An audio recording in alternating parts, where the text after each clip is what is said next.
everyone. I hope you're doing well. We're back this week to talk about media industries. So, this week we're thinking about how the conditions and practices that form different media spaces, how those contribute to the circulation and impact of media.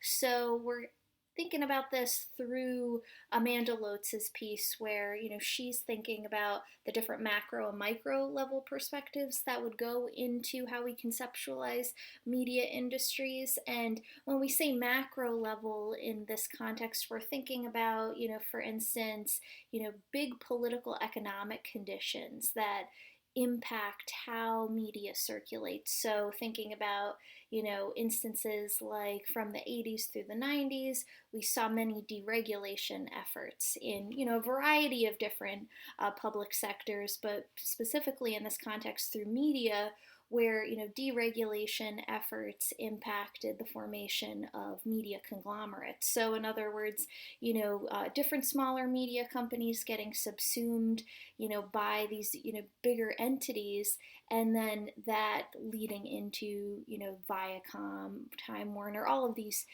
big wigs that we see today.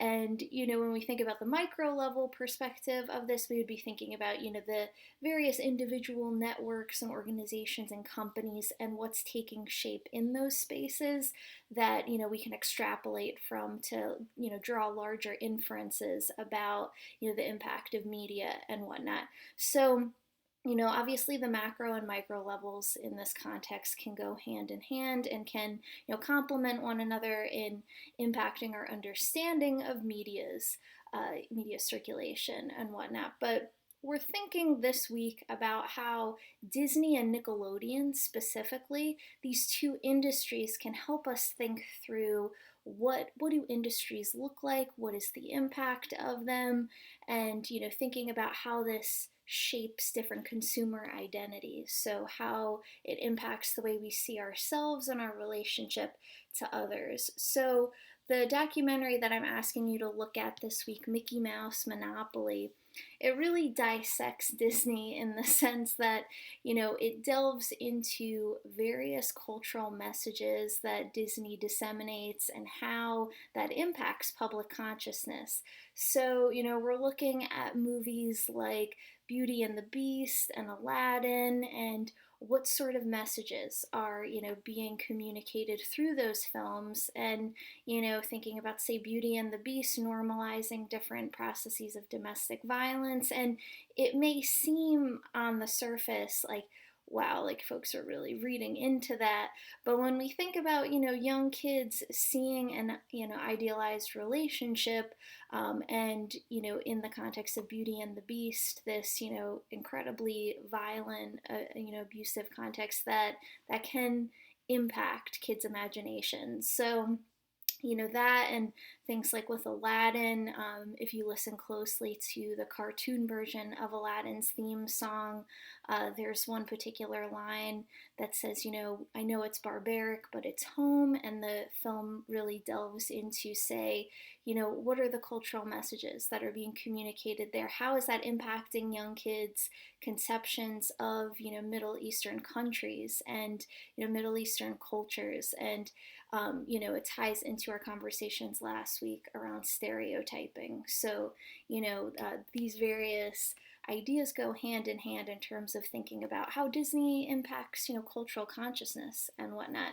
So, in thinking about the impact of Disney, we're thinking about how, when we go in to critique Disney, it can inspire a lot of negative feelings in the sense that people don't like to see Disney critiqued. And I want to delve into this a little bit this week. Like, why don't people want to see Disney critiqued?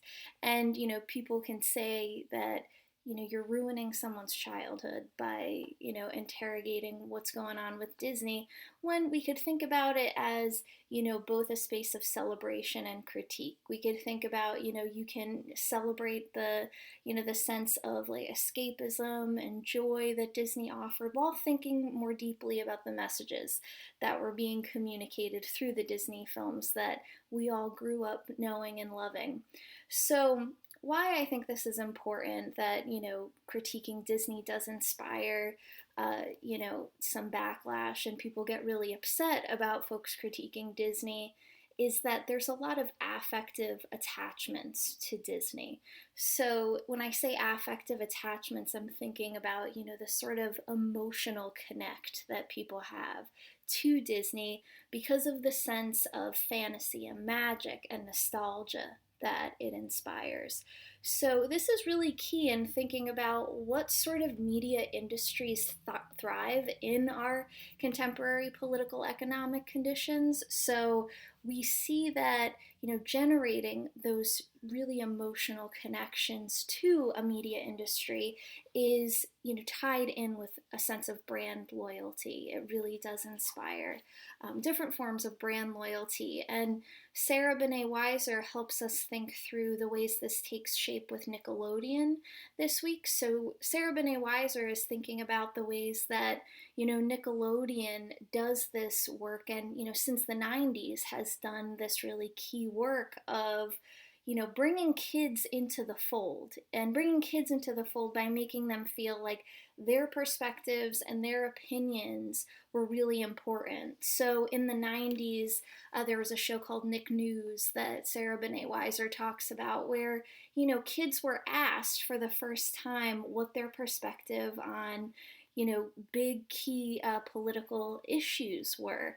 So, asking them their perspective on electoral politics, various, key issues that were going on during the time. And why this is really important to Sarah Benet Weiser is she's thinking about how Nickelodeon as a network was the first space to really position kids as a viable constituency of, consumers with their own thoughts, their own beliefs, their own preferences.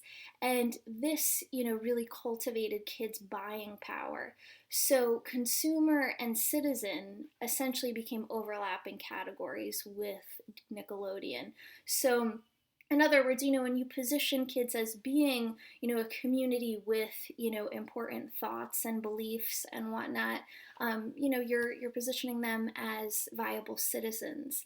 So in doing so and using that as an entry point for cultivating kids' buying power, we saw the ways that Nickelodeon grew and, helped kids, see themselves as just empowered entities in relation to their media preferences. So, then moving into years later, we saw these tactics of, what would be regarded as 360 marketing. So, 360 marketing would refer to the ways that, networks like Nickelodeon and their associated consumer spaces would try to get around a child in the sense that, they would not only have a TV show, but have, playing card games, have lunch boxes, have all of these things that would surround the kids, spaces that they are moving through in their daily lives. So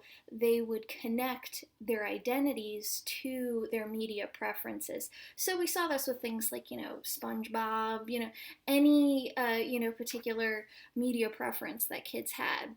So, we'll be talking about this more on the Discord board. I'm also realizing, referencing nostalgia is kind of funny in this video as I have a collection of VHS tapes behind me.